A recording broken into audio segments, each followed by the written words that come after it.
Hey guys, today I'm going to tell you guys a story on the Indian food tech space. And this story is one filled with people who are amazing visionaries who decided that they want to change the way Indians interact when it comes to food dining from out or home delivery. And it's a story filled with learning from past failures, about competition, about consolidation, and finally, I'm going to leave this episode at the end with a cliffhanger because that's really what's happening in the real world today. So let me get right into it. Right. Um, to explain you the story, let's journey back to 2019. Right. When it comes to 2019, there were three major food delivery companies which were dominating the market. There was Swiggy, Zomato, and Uber Eats. Now, before them, right, there were more. So, if any of you guys remember, a while back there was a company named Tiny Owl, which was one of the first food delivery apps which had to shut down. Then there was some company known as Food Panda, which again a lot of you would have known, which was acquired by Ola Cabs. But that didn't work out, and they had to shut operations in 18 months. Then there was Scootsie. A lot of you guys, especially in Bombay, would have heard about Scootsie, probably even ordered from it. Scootsie was acquired by Swiggy. So if you see, this is by the way called consolidation, where a lot of small players sort of either shut down, they became big, they competed with each other, and it's left with something known as an oligopoly, which is like very few players dominating the market. So by 2019, it was Swiggy, Zomato, and Uber Eats. Swiggy was leading the food delivery space with 1.4 million orders per day. 1.4 million means 14 lakh orders per day. Zomato was very close with 1.2 million or 12 lakh orders per day. And Uber Eats was third with 0.4 million orders or 4 lakh orders per day. So 14 lakh for Swiggy, 12 lakh for Zomato, 4 lakh for Uber Eats. Combined was coming close to probably now more than 30 lakh orders per day on all these three apps. So they were all competing. And what is the whole purpose? What were these three companies trying to do? The most simple way I can explain is they were trying to do two things. Number one, they were trying to make sure that consumers like you and me, Indians, would get very acquainted and comfortable with ordering food through an app, right? Which was, by the way, if you remember, more than 5 years ago, it was completely not. It was not this way at all, right? We would call the restaurant which we wanted to, which means you have to go through all the restaurants in our minds through discussions, narrow down on one restaurant, call them, hope that they deliver at our place. They have to have a delivery boy is free. Weekends would be crowded. Many issues. So they're trying to get people ready to order food online, paying online. Okay, all of that. And the second thing, most important rather than what the companies are trying to do, is they're trying to achieve profitable unit economics. Now, what is unit economics? Unit economics essentially means, in this, at least in our example, means can these companies make a profit per transaction? So you might be thinking, what does that mean? So think about it like this, right?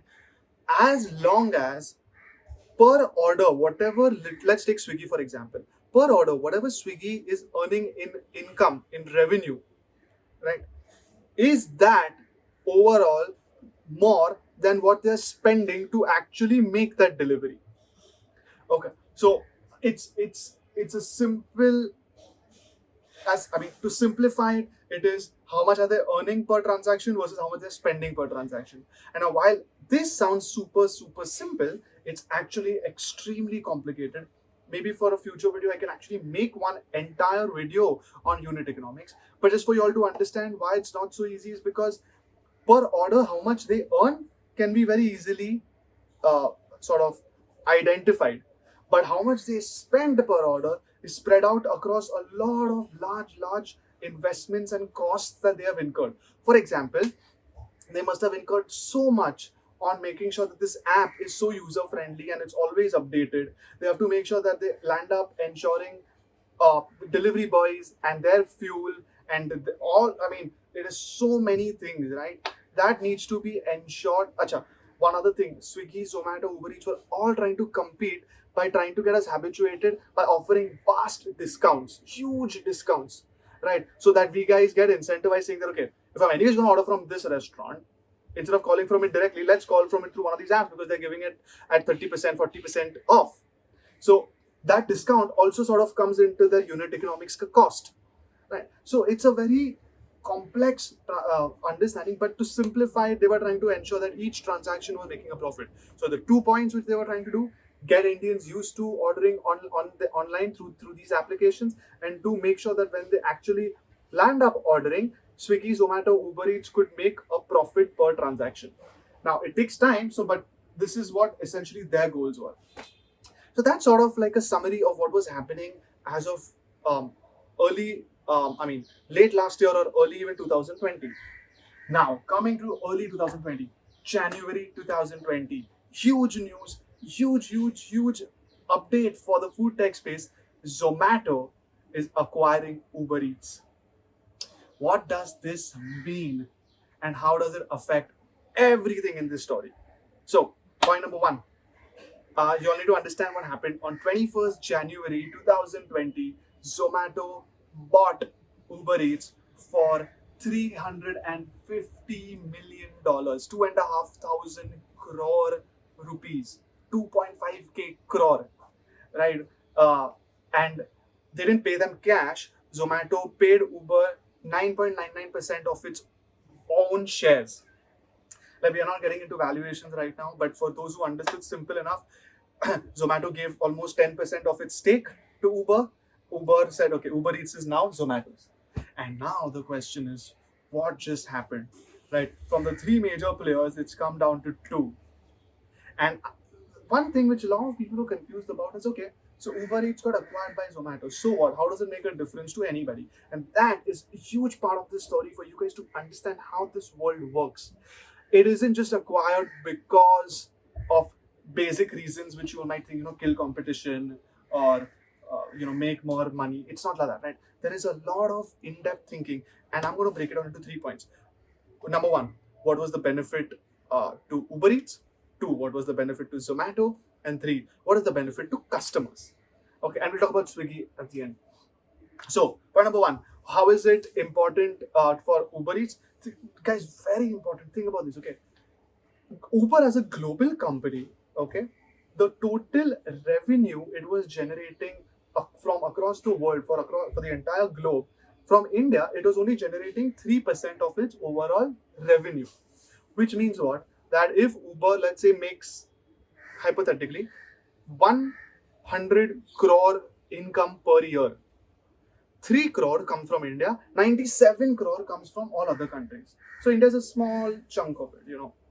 However, when you looked at Uber's profit and loss account, at the bottom, you looked at something known as the adjusted EBITDA, or just simply the operating losses, okay, to run the company.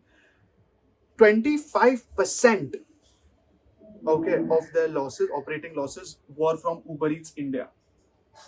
Do you understand? So if so they were making 100 crores. Let's say out of the 100 crores, they were losing, meaning their income was 100 crores, but let's hypothetically assume their expenses, okay, were 200 crores, right? So what this means, they made a revenue of 100, they've spent 200, so the total loss is obviously 100 crores.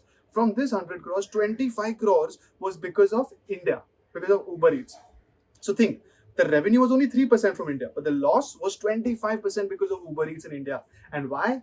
Because Uber Eats had to give massive discounts, and also the unit economics were not profitable. So this is the reason that Uber said, you know what? We are losing so much money. We are not able to make this a profitable game. We don't think we can probably beat Swiggy and Zomato because they're so high up compared to Uber Eats. Let's just get out of this game, and let's do it in a way that we have some winning in it. So they got 10% of Zomato. Now Zomato goes up, Uber still wins. So huge, and plus Uber stopped and cut all of its losses. So huge win for Uber as a global company, not for Uber Eats. Uber Eats is out. For Uber as a whole. Second, what is the benefit to Zomato? Oh guys, Zomato has played its game well. First of all, remember I told you Swiggy is at 14 lakhs Zomato is at 12 lakhs. Now, with all the orders of Uber Eats that could come to Zomato, Zomato will have more orders than Swiggy. Zomato became the market leader through this one move. They had 50 to 55% of the market share, and now their job is to maintain it. That is part one for Zomato. Right? They had to, from second, they become first. Second, we got a lot of people asking us that, yeah, but what would happen if Zomato didn't give 10% of its stake and they just bled Uber Eats out? Like Uber Eats eventually gave up, saying that, you know what, instead of doing more losses, let's just shut. Forget being acquired. Let's just go out of India and not, make more losses. Uber Eats would have shut. All the people ordering on Uber Eats, wouldn't they have gone to Zomato? And Zomato would have won all those customers without spending 10% of its own stake. Answer, guys, difficult. Difficult because this is where what I said at the beginning, the brilliance of these guys comes into the play. See, Uber Eats and Swiggy were dominant in the southern states of India, South India, right? While Zomato was more on the north side and the west and east. Swiggy was crushing it with the southern states, and Uber Eats was fighting. Now, if Uber Eats just went away, all the people who were on Uber Eats, they would have by default gone to Swiggy because Swiggy was the next major player. So Zomato would have not won those players. Swiggy would have won those players, and Swiggy would have, from the lead it already had on Zomato, it would have increased its lead. Zomato would have had a very difficult time to catch up to them then. Right? So, plus, think about it from Zomato's perspective, right? Not only now are they the market leaders of India, they have a fighting chance in South India with Swiggy. Anyways, they had dominance in other parts of India. Plus, all of those Uber Eats customers, their order history, all the restaurants they had partnered up with, all of those went to Zomato. So now, Zomato suddenly became from what it was to even a bigger giant. And now it had a way to compete with Swiggy, and it has to maintain this. Of course, some people will probably still, who are from Uber Eats, will not come to Zomato. They will shift to Swiggy. But to try and maintain that, Zomato did one more thing. It said, you know what, whoever's on Uber Eats, right? If you guys come to Zomato, we will give you Zomato Gold for 3 months for free. So, imagine I'm from Bangalore and I am a huge Uber Eats user. When Uber Eats shut, I was thinking in my head, okay, I'm going to go and do it from Swiggy. But suddenly, Zomato's incentivized me to stay with Zomato because they gave me 3 months of Gold for free. For those who don't know what Gold is, Gold membership with Zomato essentially means if I pay Zomato an amount per year where I go to a restaurant which is under this Zomato Gold scheme, that restaurant will have to give me most likely a 2+2 or 1+1 offer on their food or drinks. What that means is if I order one dish and this restaurant which I'm in is under the Zomato Gold scheme, okay, I will get this dish +1 for free. So, and by the way, this applies to home delivery also. So, if I'm calling for food, I pay for 1, but I get 2 if I'm a part of Zomato Gold. So, Uber Eats, all those users on Uber Eats got free Zomato Gold for 3 months. I'm not going to go to Swiggy that time. I'm going to exploit, anyways, it's a price sensitive market. I'm going to make sure that I use Zomato Gold for 3 months. And if I enjoy it and I realize, oh, there's more value in this, I'll probably stick with Zomato Gold. And Zomato will hopefully continue maintaining its market share. So that's what Zomato did. Zomato basically not only won India with the lead, it had a wider presence in the south, and it's now maintained its stickiness, as they call it, with all its customers to retain them on the Zomato app. Plus, it got a lot of the database that Uber Eats had for delivery partners, vendors, customers, their order history, their preferences, all of that. This is how Zomato won. And third, finally, how did the customer win, right? Guys, whenever there is a war going on within corporations, generally in the beginning or even later, most of the times, customers win. How? We think about it. Now, all the people who are on Uber Eats anyways got so many benefits, right? Free Zomato Gold and things like that. But now, Swiggy and Zomato will have to compete, right? They're going to try harder to beat each other. And for that, there's a chance that this discounting and things like that might continue or increase. Their understanding to give us a better user experience, right? They're going to invest more in their technology to make us stick to one of them because we like one of them more, because they're going to do such things to the apps to give us better offers, to give us better preferences. They'll try and read our minds through AI and machine learning, and they're just going to make sure that we continue transacting with these apps, right? And so that's how we guys will have a better experience, more innovation from these companies, and overall have a better interaction when it comes to food delivery with these apps, right? So that's how the customers will end up winning. Now, today, right, there were two major players in this space dominating, investing, trying to give us a better experience, trying to grow their entire market and customer base, right? As of now, it seems like great. Now let the two of them fight. They have enough of the market. Maybe they can, stay in harmony. Maybe they eventually acquire one another. Maybe one loses, one wins. That was something for us to see, right? That would have ideally been the movie which we would have watched. The story that we would have been told had the final twist not taken place. What is this twist? So, just like in so many movies and so many stories, we've been told that okay, when it's reached a point of calm, right, too much of chaos, there's so many players in this space, they got acquired, they shut down, things have changed, in just so much has taken place, and now finally all the dust had settled and it was left with two companies standing, Swiggy and Zomato. And you'd think, okay, now it's just going to be this for a while, and there's a sense of calm. And there comes the next big beast. Amazon has now decided to enter the Indian food delivery space. Amazon is such a scary competitor that no matter how big Swiggy or Zomato have become, no matter how well they've played in the last 10 years, no matter what they've done to survive, now it's going to be scary. Amazon India has recently basically announced that they're entering the food delivery space, but they're doing it small. And they just started a little in Bangalore, they're doing test runs, but everyone knows that also Amazon is a long-term player in anything they do. When they enter, they're not going to leave. They're not going to make it easy for their competitors. What's going to happen now? And understand this, guys. When we order from Amazon, right? Like I told you in the beginning, these are one-time transactions. Right? Uh, we do visit it frequently, but we don't repeat as frequently as we would on food apps. Even for Prime, right? Prime is a subscription which we pay, but the transaction frequency is not that high. If Amazon gets in the food tech space and they get all of us Indians to order, remember I told you it was 30 lakh orders a day, it's just going to increase now. With Amazon coming in, it's going to increase even more, right?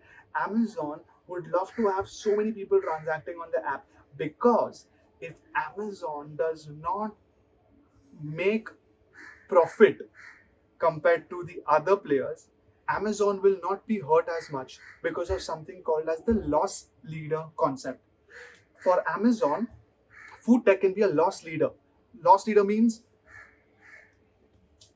you, Amazon is telling its food delivery self, you go in India, it's fine if you make losses. Just get a lot of people on this app, right? Once you get people into the Amazon ecosystem, we don't mind making losses in you, because we will then upsell and cross sell other things to the people who are ordering food, and we start making profit over there. So net, they'll make a loss in food delivery, but they'll make profits around, right? And that's how at the end of the day Amazon India will make a profit, is what one of the ways they think, right? This is called a loss leader. They don't mind making a loss on something which is very popular, so that their other high margin products, other sales, essentially sales volumes, all start increasing. If Amazon is with this mentality, Swiggy and Zomato are going to be in trouble, because Amazon does not worry too much about its profitable unit economics as a group company. So immediately the few thought thought processes that take place is, what is going to happen to this world now? Are we back to the same kind of fight that Uber Eats had. Now now Amazon is having that. Is Amazon going to succeed where Uber Eats failed? We're gonna have to wait and watch, right? So all this being said, guys, I'm gonna leave you with a few points to think about. Number one, what do you think is gonna happen now that Amazon is here, right? Will it make the same kind of mistakes that Uber Eats did and not be able to garner a market share? Question one. Uh, Two, is it possible that we can have three players in the market, Swiggy, Zomato, and hopefully Amazon, and they three can live in harmony? Or one of the most interesting propositions that we've heard is to compete with Amazon, what if Zomato and Swiggy have to merge, become one giant entity dominating India to fight one of the most, I would say, scary players in the corporate world. So, guys, I hope you enjoyed this entire case study of the food tech space of India. Because y'all are stuck around to the end, I'm just going to leave you all with one quick did you know? Right. As of March 2020, okay, Swiggy's revenue is actually lesser than Zomato. Zomato's done a higher revenue total than Swiggy.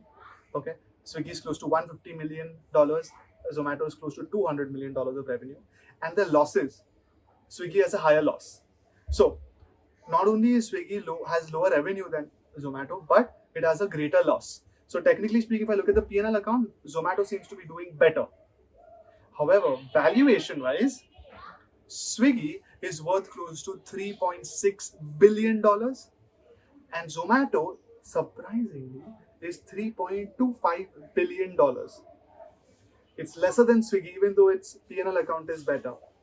It's a whole different discussion as to why valuations would not reflect exactly what the P&L account is reflecting.